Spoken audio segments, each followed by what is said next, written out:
আপনি কি জানেন ইরানে এমন একটি গ্রাম আছে যে গ্রামের মেয়েরা পরীর থেকেও সুন্দর? শুধু তাই না, এই মেয়েরা নাকি বাংলাদেশের ছেলেদের খুব বেশি পছন্দ করে। প্রশ্ন হলো কেন? কি আছে এই গ্রামে যার কারণে পুরো বিশ্বকে অবাক করে দিয়েছে? এই গ্রামটির নাম কোন্ডোবা। এই গ্রামটি পূর্ব আজারবাইজানের অবস্থিত। এই গ্রামটি একটি পাহাড়ের মধ্যে, যা দেখতে মনে হবে কোনো সিনেমার দৃশ্য।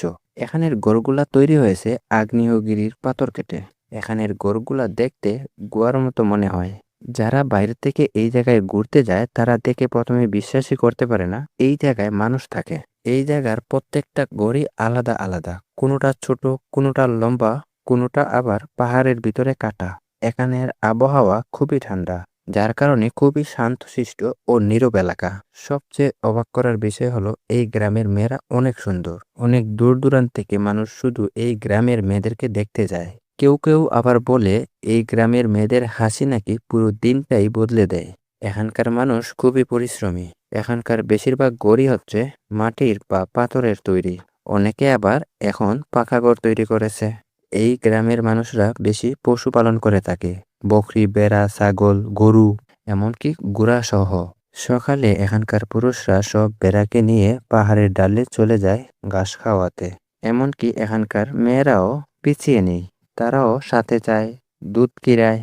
এখানে সবাই কাজ করে খুবই মিলেমিশে, একজন আরেকজনের প্রতি খুবই কেয়ারিং হয়, যেন দেখে মনে হতে পারে এরা সবাই এক ফ্যামিলির মানুষ। এখন মনে প্রশ্ন আসতে পারে, তারা টাকা পয়সা আয় করে কিভাবে? এখানকার মানুষ অনেকে চাষও করে, যেমন বেশি ফলন হয় ডুমুর। এছাড়া আঙুরও উৎপাদন হয়, এমনকি ডালিম চাষও খুবই জনপ্রিয়। এই ফলগুলো বিক্রি করে তারা অনেক টাকা আয় করে। এমন কিছু কিছু জায়গায় জাফরান ফুলের চাষ করা হয়। মাত্র 1 কেজি জাফরানের দাম হাজার হাজার টাকা। এখানকার সবচেয়ে পছন্দের খাবার হচ্ছে রুটি। যেই রুটিটা তারা তৈরি করে আটা, ময়দা, ডিম, তেল দিয়ে তৈরি করে, আমাদের বাংলাদেশের মতো প্রায়ই। এখানে নাকি একটা ঝর্ণা, যেই ঝর্ণার পানি নাকি ওষুধের মতো কাজ করে। এটা গ্রামের মানুষ তারা খুবই বিশ্বাস করে। বিশেষ করে কারো পেটে যদি কিডনিতে পাথর হয়ে থাকে, এই পানি খেলে নাকি সেই রোগ সেরে যায়। যার কারণে প্রতি বছর হাজার হাজার পর্যটক শুধু গ্রাম দেখতেই নয়, এই পানি পান করতে আসেন।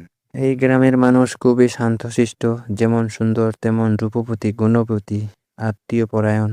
তারা মনে করে জীবন ছোট, যার কারণে যতদিন বেঁচে থাকবেন হাসি খুশিভাবে জীবন কাটানোই উত্তম। তাদের ব্যবহার এতটাই মনোমুগ্ধ যে একবার তাদের ব্যবহার দেখবে তারা কখনোই ভুলতে পারবে না। তো বন্ধুরা, আজকের ভিডিওটা এই পর্যন্ত। সবাই ভালো থাকবেন, সুস্থ থাকবেন। আল্লাহ হাফেজ।